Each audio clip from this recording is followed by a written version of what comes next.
Hey everyone, it's Alicia with the Dougherty Dozen. And today I thought I would tell you the thought process that goes through a foster parent's mind when they are asked to take foster care placement of more kiddos. But first, coffee. Now, we have 10 kids already, and this is a unique situation for us. We are still licensed foster parents, but we were asked to take placement of a 12 and 13-year-old sibling group of somebody that I grew up with. So I know this family personally. It would not be a foster care placement. It would be similar to a foster care placement, but not through foster care. It would be as if we're like an aunt and uncle taking in our friends, our relatives' kids. So it's called a resource placement. The kids come here as a safe resource while mom works a case plan to try and turn things around in her life circumstances so that she can safely parent the kids. Now, obviously, we would be crazy to take 2 more kids, right? Like, what are we thinking? It's a really tough decision, and we have to make that decision this weekend. So here are the thoughts going through my mind.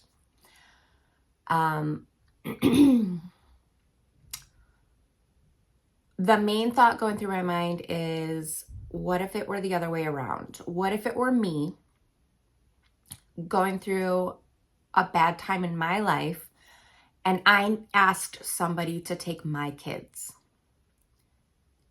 Would I want them to say no? Because I sure as heck hope that they would say yes to taking my kids. And the other thought is, there are not many homes right now willing to take a 12 and 13-year-old sibling group. And this is going to sound so bad, but this is the reality of our country.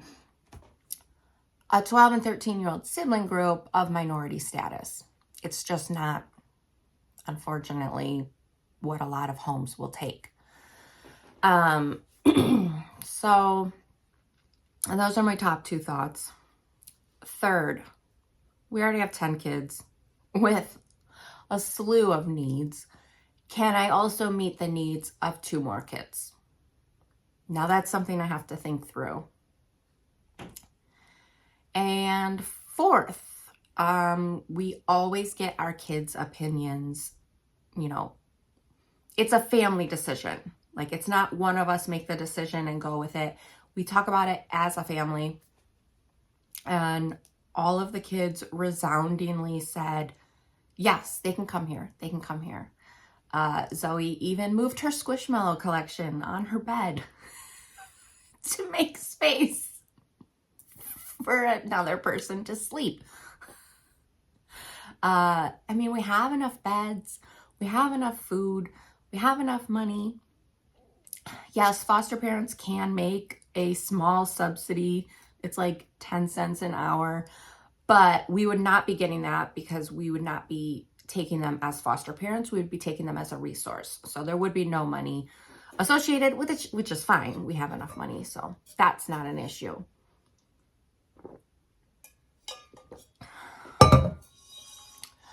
So what do we do? I don't know.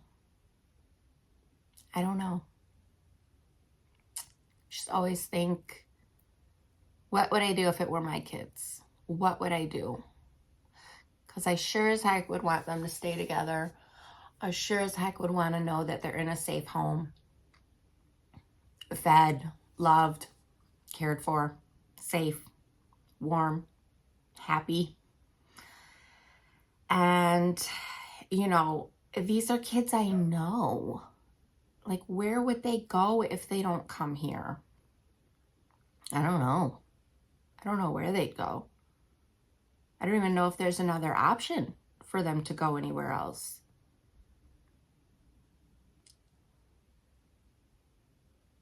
I don't know what to do. So if anyone has advice, we will take it. Because, our heart says yes. Everyone around us says no. That's pretty typical. Everyone around us has always said no. Every time. I love our support system. Trust me, I do. We couldn't do this without them. And they always say the same thing. Sorry, just woke up. And they always say the same thing. I don't think you should do it, but I support you in whatever you decide to do. So that's basically the advice we're getting. Again, but they said that with James. They said that with the twins. They said that with Bree and Patrick. And here we are, 10 kids later. It would not change anything social media wise. So not that that would be a deciding factor, but because they're not in foster care, we could still go about social media life and filming our life and everything. I don't know if you know this, but children in foster care cannot be on social media for safety, confidentiality reasons. But these two kiddos would not be a foster care placement. I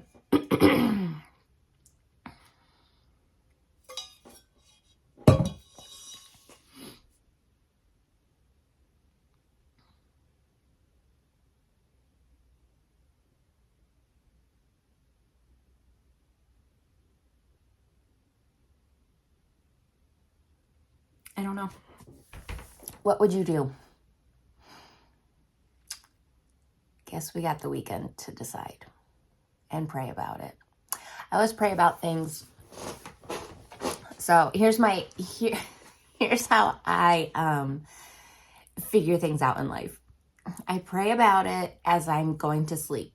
So it's like the last thing I pray about is, dear God, please give me a sign. Give me like a resounding, clear yes or no answer to whatever I need help finding direction on in life.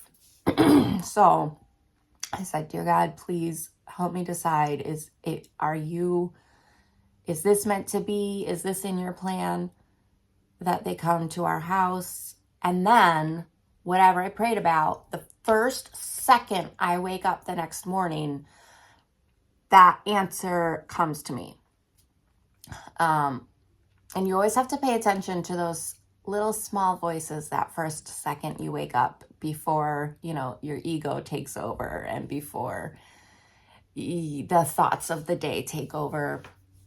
And so I did. I prayed last night and said, is this the path that you have for our family? And when I woke up, my very first thought in my head was yes.